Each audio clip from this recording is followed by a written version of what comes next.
Hey guys, welcome back to the channel. Well, if you were tracking the market today, right about 10 a.m. Eastern, it looked like we were going to have a reversal. It looked like we were heading for a cooler day in the sector overall. Micron was diving down to that 440 level again. Western Digital kept getting rejected after achieving its all-time high, and we saw a sea of red across the Nasdaq. But as I've said before on this channel, the tape doesn't lie, but headlines often do. Today was a masterclass in the signal versus the noise. This morning, we saw a collision between a hawkish Fed report, a soft manufacturing print, and an insatiable reality of the AI supply chain. By closing bell today, the sector was back in its place. The indexes were all positive and growing again. The Nasdaq hit its 12th day in a row, S&P again over 7,000, and the memory winners were back in their rightful position in this trade. Today's video, I'm going to break it down, and I'm going to discuss why the macro trap this morning failed to catch the memory bulls. If you haven't done it already, hit like, hit subscribe to the channel. And guys, one more thing. I have set up a membership on this channel. If you're interested in supporting me and supporting the channel, helping me get all the research together to bring these types of videos and content to you, please consider joining as a member. It'd be great to have you. Let's dive in and talk about the macro trap this morning that we saw. So the biggest piece overall is we had three stories that broke this morning that shaped the overall market. The first one, let me pull up for you, was clearly it was a report from the Fed, came out this morning that gave guidance on just the uncertainty that they see with regards to interest rates. So two Fed presidents overall, John Williams of the New York Fed and Austin Goolsbee of the Chicago Fed, both shared comments. And you could see here, New York President John Williams said that today that uncertainty about the economic outlook is limiting what central banks can say about the outlook of the interest rate policy. Then he mentioned that obviously the impact of the Middle East war. He said if inflation can come back down to about a 2% level, I do think it'll be appropriate to bring interest rates down, but that's not where we are today. Williams also further went on to say that the Fed is in the right place for monetary policy right now, and that inflation will be above 3% for the next few months. He added that the longer the conflict or the war lasts, the bigger the economic impact will be. So it was a bit of a kind of a punch to the stomach, we'll say, for us investors. It wasn't hawkish. He didn't call for higher rates. He didn't call for more restrictions overall. He just stated the facts that here's the reality in the market. We may not be able to cut rates. So that June rate cut that we all have been hoping for, at this point, it may be more of a fantasy than reality. Let's hope not. But the reality is we need to get uncertainty down. Reality is we need to see peace talks come through. And there was a nice article that came in the Wall Street Journal today that said this weekend, President Trump said this weekend, there may be more peace negotiations with Iran. So let's hope that we see an end to this war and it'll get the market back in position. But the message was clear today from the Fed, and it hit this morning early, right at the opening bell. And then right after that, we had the March manufacturing output numbers. It hit around 9:15 this morning. The Fed dropped those numbers, and they were soft. They were down 0.1. Car production was a disaster in the report. So on paper, these two factors, with the Fed saying, like, we're not going to be able to cut rates, causing a bit of inflationary concerns, and we're seeing the manufacturing output numbers look down. It looked like we had a cooling, where like our economy was cooling down overall. And so when we saw those two factors together, I think we saw a lot of institutional investors, a lot of quants hit the sell button for high beta, chip stocks in particular, like Micron, like others, but that's what we saw Micron being drugged down this morning. But then there was the signal right after that, about 10 o'clock or so Eastern time. The Philadelphia Fed Manufacturing Index hit the wire, and it didn't just beat expectations; it obliterated expectations. They came in at a 26.7 against the forecast of 12. And in the report, it said that over 56% of companies are seeing a massive surge in future orders. So the beauty of that report is that the March is in the rear view. It's a rear view look, right? The Philly report is showing us what is happening today in the month of April, and the engine is screaming right now. That was a green light in the market for the afternoon recovery we saw. We saw a decoupling today in real time of legacy manufacturing like automobiles against the AI infrastructure economy, which is operating in a different dimension right now.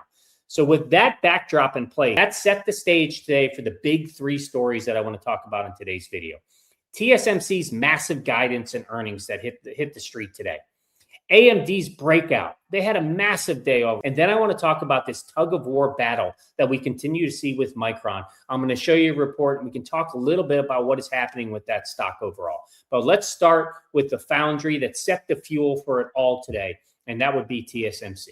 So if you guys haven't seen it already, or if you were looking for the pulse of the AI gigacycle, look no further than TSMC's Q1 print this morning. This wasn't just an earnings beat. It was a structural validation of everything we keep talking about on this channel. Let me pull it up for you and we can walk through it together. All right, guys, you can clearly see this is looking at the Q1 report. So two things I want to call out real quickly is the Q1 explosion, the revenue explosion. Look at Q1 highlighted in the red box, a $35.9 billion in revenue. It's a staggering 41% increase year over year. If you look on the far column, you can see the change year over year, and the one next to it, the change over the prior quarter. 41% change. But right below that, net revenue, it hit just over 1.13 billion, up a 35% year over year. TSMC just didn't beat expectations today. They shattered it while hitting their fourth straight record-breaking quarter. And there's a few things that I want to call out that I think are just a massive signal overall for AI, but also for the memory sector in general. If you look here, you can start to see the margin kind of masterclass that we have. So this is their advanced chip look. And what I want to call out in that pie chart to the left is you can see whether, from a NAND, the NAND nodes from 7 or below now make up 74% of the total wafer allocation for TSMC. But here's the real story. If you look in the red, the 3 NAND node is 25% of their revenue this quarter. Guys, we got to remember a year ago, this was 6% of their sales. We are watching right now probably the most profitable technology migration in human history. This is a massive shift that we're seeing. And you can see the growth on the growth in 7 NANDs or below to the right in the bar chart. But this is driving pricing power overall. This is a massive jump. And the other thing I want to show you is just the revenue, Q1 revenue by platform, and to see how that has changed. Again, the pie chart to the left, you can see the different platforms they have. Guys, it wasn't that long ago that smartphones used to dominate the revenue for TSMC. Now it is the HPC overall. And when we talk about HPC for TSMC, it makes up 61% of the revenue, as you can see. And what we're referring to here is the explosive growth they've had in AI accelerators, server CPUs, GPUs, and all the high-end compute behind the modern data centers.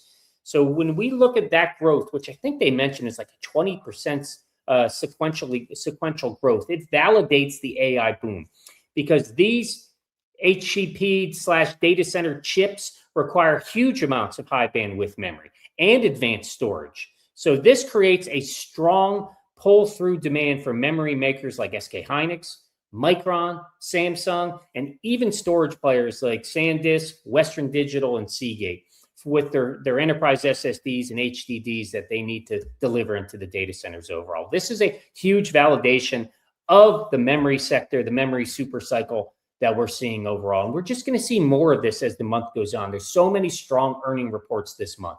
And the other piece I want to get to is just their guidance and what they're guiding for in the next month, in the next quarter. You can see right here in the first bullet point, revenue to be between 39 to 40.2 billion for their next quarter. That would be a 10% growth or a jump over on top of what we just saw, their record Q1 performance overall. And for the year, they're forecasting a growth of over 30%.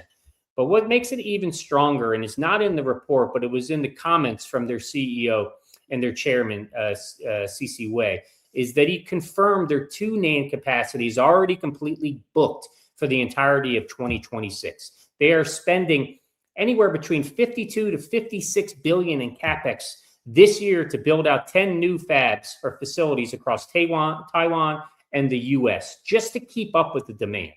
So when the world's foundry is spending over $50 billion on factories, you know the demand isn't going anywhere in the market. So let's shift to who the biggest beneficiary was today. Because while this morning, while some of the memory stocks were fighting for air, we were battling those macro trends, AMD was in another zip code today. They were at another level. This was a statement day for their CEO, Lisa Su. Let me pull that up and we can just take a look at their performance overall. So guys, you can see, let me fix that. You can see AMD had a massive day today, right? Up $20, almost 8% growth on the day. This was a historic, this is actually the 12th winning day in a row for AMD. And here's a crazy stat. I have not heard anybody else say this. I saw it when I was doing some research for this video, is that this is the longest winning streak that this stock has had since 1972. It's crazy to think about it, but they've had 12 winning days in a row. They are the primary beneficiary today of the TSMC report. The market realized today that the supply chain bottlenecks for AMD's AI accelerators have officially been cleared. The biggest needle mover for AMD today and beyond the TSMC report was more detail on their Meta partnership. Meta confirmed to a 6 gigawatt agreement to power their next-gen infrastructure using the AMD Instinct GPUs. We're talking about an initial 1 gigawatt rollout of the MI450 GPUs starting second half of this year. Meta isn't just a customer for AMD. They are co-developing the Helios rack architecture with AMD. They are locked into this partnership. AMD issued Meta warrants for up to 160 million shares, vesting as the two companies together hit the GPU shipment milestones. This aligns their interests perfectly, though. Meta gets the chips they need to fight NVIDIA, and AMD gets guaranteed multi-billion-dollar revenue floor. The analysts saw all of this movement today and what we have seen, what AMD has been doing, and they've been getting re-rated in real time. Wall Street is finally catching up. Bernstein adjusted their price target to 265, which AMD has already passed. But we also saw Alethea Capital put a screaming buy on the stock and put a new price target of 333 on it. They see the EPYC server sales for AMD growing at a 50% year over year. AMD is no longer just the affordable alternative to NVIDIA. In the server room, they are quietly becoming the standard and fighting right there, neck and shoulder to shoulder with NVIDIA overall. Very impressive what we see from this company and a great day overall. Now let's jump over and take a look at Micron in this tug-of-war battle. Let me change that view so you can see it entirely. And guys, you can see this is where we closed on Wednesday. So we closed at 456.23. And those macro stories right in the beginning triggered sell orders. We saw this pressure on the stock where it drove down into this 440 range, started to push down. We had support, and then we just had this afternoon consolidation. But there was no question this morning that there was this, at the open, their bears had an upper hand. We saw a morning punch, a morning flush, whatever you want to call it. It was driven by the hawkish Fed comments and the soft manufacturing print. The algorithms went into risk-off mode, and we saw Micron plunge overall. It had nearly a 3% drop as we shook out weak hands and triggered these stop-loss orders across the board. This was a signal we saw in the first probably hour or so in the stock. And the signal it was giving in the market was that the cycle is peaking, the rates are too high, sell. And we saw that a little bit across the board with a lot of the memory stocks, quite frankly. But when we saw kind of the afternoon counterpunch, and you can see it through that consolidation, but also through the conviction towards the end. The floor held right around that 440 range. The stock dipped down there, but big money stepped in because the TSMC guidance that we just went through, that acted as a lighthouse for the sector, a lighthouse for the stock. While the macro data was noisy in the marketplace, the foundry data was crystal clear. Demand for HBM4 and advanced DRAM is not just growing, it's accelerating. Institutional desks viewed that 440 level as a gift, using the afternoon volume to buy the dip. And by the final bell there, by the close, the bulls had erased nearly all of the losses, dragging the stock back up to 457.23. It was a V-shaped statement. But the tug-of-war ended in a stalemate across the board. The stock was only up about it was up $1 today, 0.22%.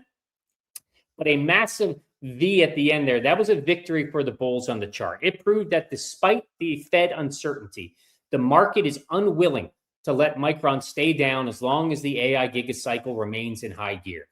Today continue to prove that the 450 level that we see with Micron isn't just the number, it's a new psychological front line. The bears can push this stock down, but until the fundamental demand for Micron breaks, the institutions are sitting there watching for the bottom, waiting for the stock to get towards that bottom so they can pull the rope and move it right back up with support. And that's what we saw today overall. Well, I'll get into the end of the video. I'll tell you what my outlook is, what I'm looking for Micron on Friday's action overall. But I did want to touch on one more story before we gain it, and that was the mover of the day overall. So Seagate had a nice day today. We did see them decouple a bit from their storage twin, which was Western Digital. You can see it on the right over here. Western Digital was down by about 1%, $3 down today in the market, but Seagate was up 2%, $12 growth on the board. We got over the 530 mark again for the stock. This was two big pieces of news for Seagate acted as catalyst that moved them. The first one was that JP Morgan officially added the Seagate to their positive catalyst watch. This was a primary driver for them. JP Morgan hiked their price target up to 600 from 525, and they're citing that the Hammer technology or their heat-assisted magnetic recording that they have as a definitive winner for the next phase of the data center builds. And why did people choose, or why are analysts choosing Seagate over Western Digital overall? Why is JP Morgan at least? JP Morgan likes the pure play HDD exposure within Seagate. And while they mentioned that Western Digital still managing through some aspects of their complex spinoff and debt exchange with SanDisk, Seagate is a lean storage machine. It closed up over 3.3%. You can see 530.81 on the board, reclaiming that critical 530 all level today. So clearly the smart money today chose the pure play of Seagate over Western Digital as well. Let me give you just a high level overview of takeaways and the closing message. So for me, I'd say first, the safety net was real today, despite the secondary headlines or the scary headlines, in the morning about the Fed and the economy. The market proved one thing. There is a huge safety net under AI stocks. Every time a stock like Micron dips, gets pushed down, big investors are waiting and standing there to catch it and push it back up with a level of support. They aren't worried about the old economy. They are focused on the new economy moving forward. We saw that storage continues to be a new star with that movement in Seagate. For a long time, everyone only cared about fast chips. Now, because AI creates so much data, everyone cares about where to put that data. That's why Seagate and Western Digital have been selling out hard drives. That's why they've had such massive growth over the last few weeks throughout 2026. Storage is no longer the boring part of tech. It is the backbone. AMD isn't a backup anymore. That was another clear theme today. Today showed that AMD has officially moved out of NVIDIA's shadow. While the TSMC news proved they can actually get chips made and Meta signing huge deals with them, AMD is now a must-own for anyone betting on the future of data centers. And then finally, the Fed talked about keeping interest rates high and car factories might be slowing down, but that is the noise. The signal is the biggest companies in the world are spending billions on AI infrastructure. Don't let a bad morning headline trick you out of missing the long-term growth. So tomorrow, what I'm looking for, I continue to look for that Micron 450 level. Can we hold 450 again?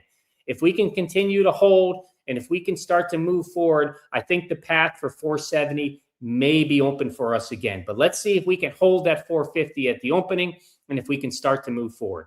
SanDisk, I didn't talk a lot about in this video, but I'm going to keep an eye on the 950 mark again.